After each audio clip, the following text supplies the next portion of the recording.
আজকে বানাবো সাবুর লুচি। একবার এই পদ্ধতিতে বানিয়ে দেখুন, প্রত্যেকটা লুচিই ফুলবে, খেতেও কিন্তু দারুণ লাগবে। তার জন্য এক বাটি সাবু নিয়ে নিয়েছিলাম।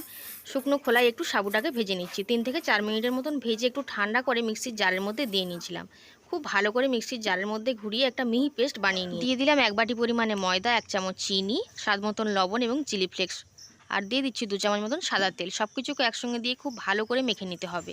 এবার আমি অল্প অল্প করে জল দিয়ে একটা ডো বানিয়ে নেব। যেহেতু সাবু তাই জলটা কিন্তু একটু বেশি লাগবে, আর ডোটা যতটা সুন্দরভাবে মাখা হবে সাবুর লুচিগুলো খেতে কিন্তু তত বেশি ভালো লাগবে। একটা ডো মেখে নিয়েছিলাম, রেস্টে রাখার দরকার নেই। একটা করে নিয়ে নিচ্ছি আর একটু ময়দা ছড়িয়ে গোল করে বেলে নেব। তারপর যেহেতু সাবু তাই সাইড থেকে একটু ফেটে যাবে, তো সেই জন্য একটা বাটি নিয়ে নিয়েছি আর এভাবে গোল করে কেটে দিলাম।